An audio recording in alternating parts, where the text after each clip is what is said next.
Cœur de la passion, heart of the passion. Welcome to the new show, the show where people share their passion to inspire the world.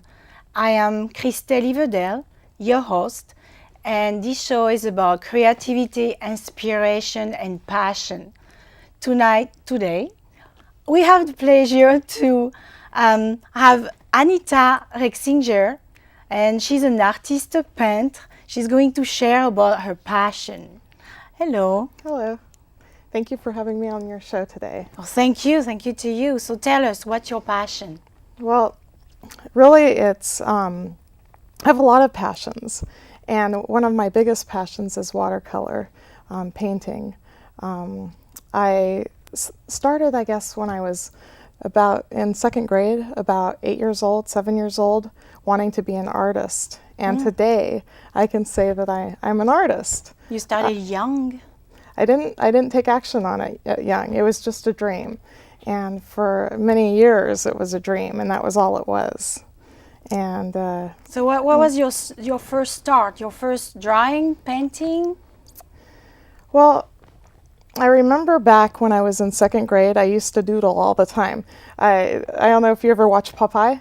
Have you seen Popeye, the Sailor Man? Popeye. And you make crazy doodles and then you turn it into a face. I do that. I started doing that first, and then I started drawing E.T. and palm trees and horses and just things like that. And then I didn't do anything for a few years, and in 1986, it was many years ago, Sure? I took a painting class in high school. And in that painting class, I said, I'm an artist. And that was my dream. And from that day on, I just had it in my heart to be an artist. And then it took 22 years before I started doing anything with it. 22 years? Yeah. Really? Yeah. So you didn't have any expressing your talent during these Not years? painting. I wrote poetry. Oh, you wrote poetry. Right. That was really the only expression. I did create the front page for one of my friend's wedding. I drew the art for her wedding brochure, and that was the only thing I did from 1986 to about 2.5 years ago. Oh, then what brought you back to your passion, your dreams? What happened? What happened? Well, I was actually taking one of the flagship courses for Landmark Education called the Landmark Forum, and it was. We don't say any name in a Okay, show. okay, no, okay, good. Anyway, I was taking a seminar, and I realized that I had so many dreams in my heart. I had dreams of being an artist. I had dreams of being married. I had dreams of having children, and none of these dreams were like in my life. Like, they were only in my mind. They were only in my heart, and I wasn't taking action. And I realized that even though I was calling myself an artist for 22 years, I wasn't an artist. I wasn't being the person that I really was deep inside. And when I realized that, it was just like an awakening. Like, I realized that the only time you can be an artist, I mean, you can always be an artist, but for me to really be one was to express it in the moment, like in the present. And within 2 weeks, I had painted 4 paintings. And within 2 weeks? Yeah. From nothing in yourself, this talent was kind of like, can we say, sleeping, resting, and suddenly awake. Right. And it was probably it all happened in a weekend. I had to get the supplies together and stuff. And this one day, I sat down, and the first painting was almost painful. It was so difficult to even create it because I had been stopping myself and holding myself back from this natural expression for so long that when I sat there, I was afraid. What if I mess it up? What if I'm not an artist? Like, for 22 years, can you imagine saying you're an artist and then thinking, okay, now it's time to do it, and I'm not an artist. And so I just painted that first painting, and then I went to dinner, and all of a sudden I had the image of my second painting. And that night I painted 4 paintings. 4 paintings? Yes. Oh, what your subject? What your favorite subject? We see here, we have paintings here. have to Then say, what's your favorite subject? I see this is nature, yes. the tree, Yes. it's a tree. So tell us the different style. So this is watercolor. Yes. Is it all watercolor? That's your favorite? Everything is watercolor here. I did start with acrylics, and watercolor I find is so much more expressive. There's so much you can do with it. You can remove color, you can add color, you can drop color, and you do dry brushing and wet brushing. For instance, in this painting right here, the whole background was painted with a wet canvas. And then I went back in with, and some of the background here was painted wet. And then I went back in, and the fine detail work was painted dry. And there's just so many different things you can do with watercolor. And so this one has one color, the blue one. This is right. There's one color. That's right. So how do you mix and make from one color all these different tones? Well, it's just one color. I started with a white piece of paper, and so do you have the same process you do here? No, your paper? Every painting is different. Every painting starts a little different. With this one, I did a very kind of a gentle background. In fact, when it first started, the sky and the ground looked the same, and I actually blocked out the moon using it's like liquid masking tape. Yes. They call it Misk It or Frisk It. I blocked out the moon so I could do most of the painting, and then I took the liquid masking tape off afterwards to kind of paint over the moon. Believe it or not, most trees and a lot of nature I draw upside down, or I paint upside down. Upside down? The ones like this, not necessarily ones that require really specific things, but ones like this, I find that when I'm letting the branch create itself, it's a much more natural looking branch. When I'm trying to see, okay, this has to be a branch and the branch has to go this way, it looks very unnatural. It doesn't look like nature. And so I often turn my painting upside down and let the branches and the twigs kind of find their own place, and that's what I did with this one. I see. Yes, I like this one a lot. It's moving to some path somehow. So how did you have this idea for this one? This one was actually an exercise for me. I was studying certain shapes. I was studying certain colors and just working on skies at the time. And so I found a picture that I really liked. I didn't go by that, but I used it basically as a subject to paint from, and then I used the color and the things I had been really studying in this picture. That's a nice tone of purple, and so I would call it a study. Because I did use a reference piece. For instance, with this one, there wasn't a reference piece. I just created it from nothing. Yes. From my mind. That's a very inspiration painting and creativity. Tell us more. This one. This one is a sunflower. And a tournesol. I was thinking that in mind. It's a French, tournesol, sunflower. My favorite part about this painting, the sunflower is, of course, the focal point, or the center point. But my favorite part about the painting is actually the sky itself. The sky, yes. Even using watercolor, it took on almost like a Van Gogh type of feeling to the sky, and it was so much fun to paint. And then when you go to the how did you say it? So did you have la fleur de tournesol? I say tournesol, but actually it's la fleur de tournesol, because this is a fleur. It's yellow and this brown, light and golden. La fleur de tournesol. Did you have a fleur de tournesol? I had a reference piece. Oh, okay. And with this one, it actually has iced tea. If you look at it, you can see there's almost a ray. You take so watercolor, anything you can add to water. Yeah. And so part of the texture and the effect of it was paint mixed with a little bit of iced tea. It gave it more texture. It gave it more. Wow, iced tea. Iced That's tea. interesting. Powder. Yes. And mix with water, Yeah, mix with any, you can mix with any color. As long as it's water soluble, it's water based, it's a watercolor. And so Yes, I added that's a right. little iced tea to the paint, and it kind of gave it kind of a. Originalité.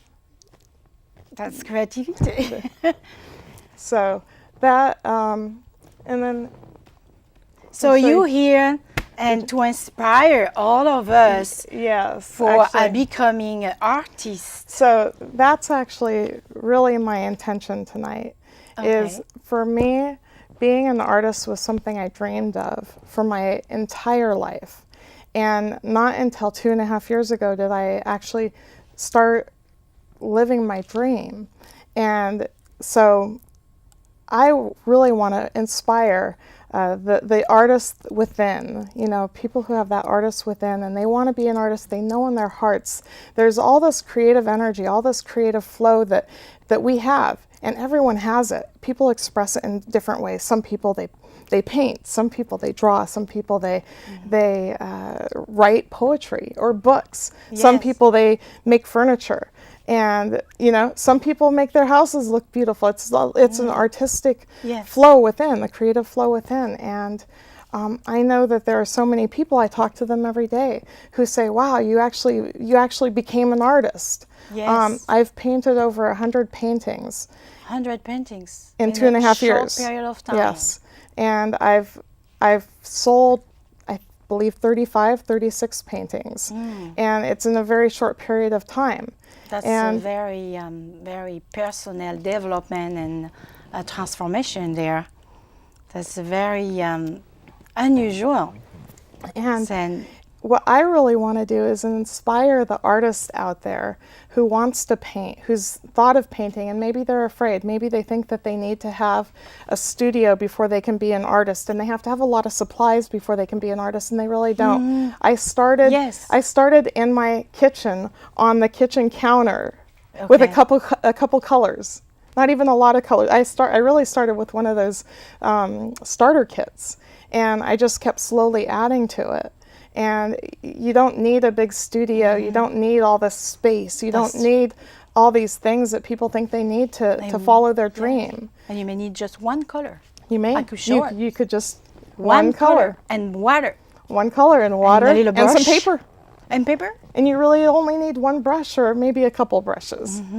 And so it's my dream that everybody paints, or not everybody paints, but everybody follows what is inside of them, that they follow their dreams, that they don't get stopped. Yes. Thank you. That's what the show is about. Bringing people and their inner out and bringing this to the world, their passion, and that they can express themselves. What they may be, for a long time, thought about it and very want to, decide to, why not doing it? Just do it, act on it, and see from there.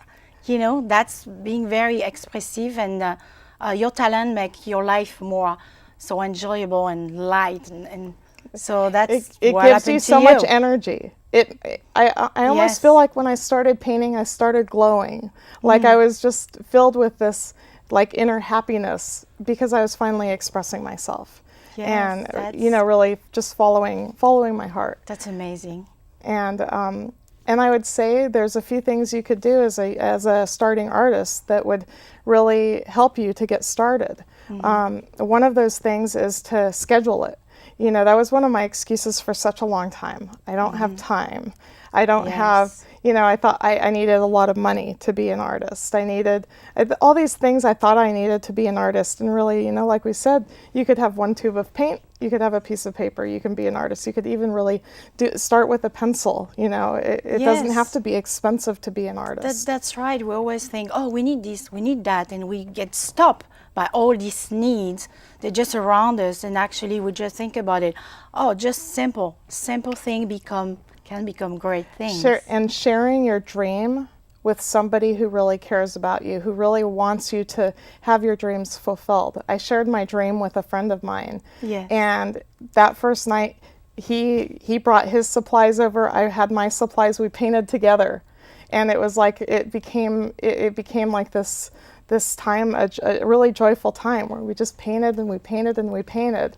And since then, I've invited so many people to my home to come and just paint, and we just sit there on the kitchen counter and we paint. And yes, and artists get inspired right there. Yes, all together, we all connected, so we can inspire each other. I see you have other painting. Yes. So tell us about this style. So do you want I hold it for you? Yeah, I'll put it right there. Can we see it? So this is actually one of my favorite styles. A style I learned, and I did an entire series with this. Actually, I did a couple series with this. I did a series. This is the dance series, and and the way it works, or what you do is you have to actually create a background, and you've just got a piece of paper and you just paint it starting at the top, layer after layer, and let it dry between layers, and you just never you never dip your brush into the paint until you're done at the bottom, and then you do it again. And then you go back after the painting is completely dry and you lift out all of the color that you want. You actually create the shape and the movement, all of that through lifting. It's so much fun. Wow. You just never think of painting this way. And then you can go back in and take the same color. And again, this is part of the monochrome series. You could take... Monochrome series, you said, right? Yes. You could take the same color and you put it deeper, darker, more paint, and that adds all the shadow. Now this particular painting it's one of my favorites. It has a funny little name. It's called The Handful. The Handful. Yes, I was going to ask you, do you have each of your painting, you name them, right? That's your own creation? Yes. Yeah. So this one's called The Handful. The Handful. This one, I have one other painting that's not named yet. Okay. I haven't made a name, but this one's called The Handful. Why The Handful? It's a very austere party. You could see it's almost snooty. People have their noses in the air, and everyone's very. They're just walking around like they're very dreaming. Are they dreaming? A little stuck up. I would say okay, that. That was your and I say theme. I say that because of this person right here. This person right here? She's just so much above everybody. She's not even talking, and they're kind of all keeping to themselves. But here in the just off to the, I see a hand here. That is a hand. Good eye. Good eye. Yes. This is called The Handful. So we've got this woman here. And and a man dancing. He's the only man in the picture. You can what you see is his hand. You don't see much else. And he's got his hand on her bottom side. Oh, her derrière. No, yes. Really?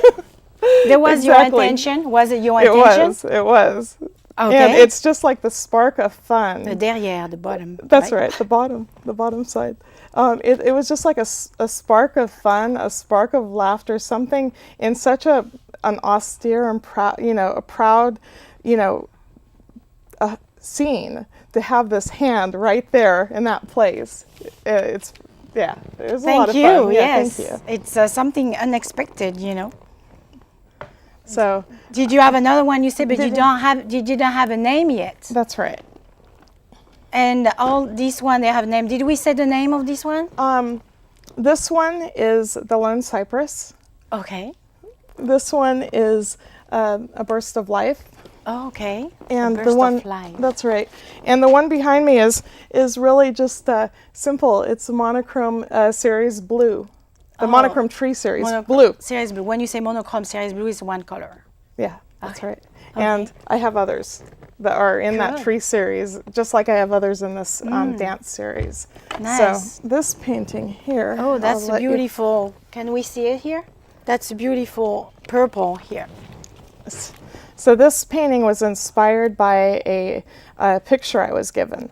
And the picture was these succulents.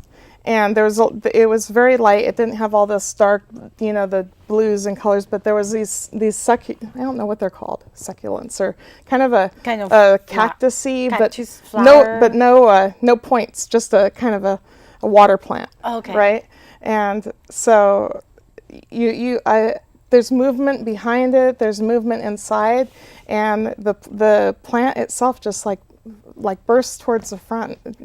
Bursts out towards you. And so did you use a different color here with the green? You mix the different green, just with one green. There were greens, yellow, mixed together to make different shades, deep and light together. That's beautiful. Yeah, it's really beautiful. Thank you. Yes. Are you going on painting more different topics, subjects? Let's put this down. So what's your next step? What's your new intention, creation? My new creation. Yes. People are my new passion. Not these kind of nondescript people, but people with actual features and faces, and a lot of watercolor artists don't take on people. It's a more of a difficult subject matter. Water moves a lot. It's hard to some of the things are hard to capture in water. And I didn't bring the painting. Now I think I should have, but. Are you in a process to complete it? Yes, it's not framed. It's not matted or anything. But people are so much fun to paint. Yes. And I had no idea. I can say I almost avoided people for a long time. Oh, really? I throw in shapes of people, but not with the face, not with the eyes, not with the whole expression. And just capturing somebody's expression and letting it come through the paper, letting it come through the painting, you can capture a whole feeling. So this is something new, because we see you painted people, but it's kind of like a shadow from far away. It's very indistinct, not clear, because we see just a kind of face vague. There is exactly no specific eyes or nose. Yes, and that was easier to take on. What if I messed up their eyes, Oh. And so was it the easy choice? It's a style. I don't know style? if it was a fun style to play with, and I think I'll continue playing with that. Yes. But can we say you were not ready to face the physical trait of a portrait or a person or any age, right? You could say that. In fact, I did some rough sketches before I did the painting. And one of the things about people, you have to get the spacing right, or their face doesn't look right. Oh, the spacing right. Yeah. Oh, There's a lot of geometry in a face. Oh, yes. And without the geometry, without the spacing, the face doesn't look right. That's right. We talk about dividing the face in four. So you divide this on your sketch? I use the eye as my measuring device. Your eyes, like how do you use that? Well, there's an eye, there's an eye, there's an eye. So you've got three eyes going across, three eye spaces. So it's a good measuring tool. About the size, your smile, can be a little bigger, but it's about the size of an eye. The nose, it's about an eye. There's a little space in between, but that's interesting. Just learning about the spacing can make the painting work.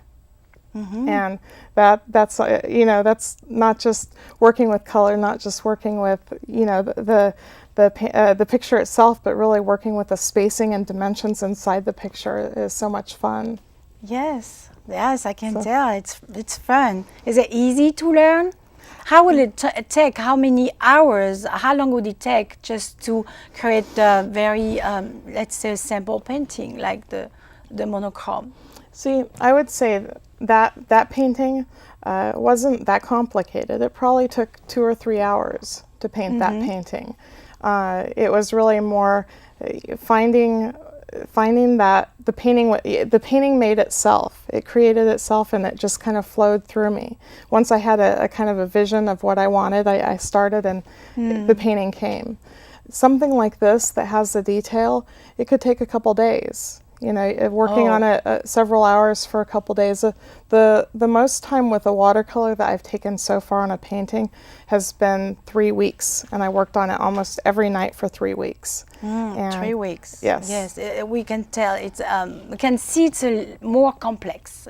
There's some complexity that actually is beautiful. Yes. Really beautiful.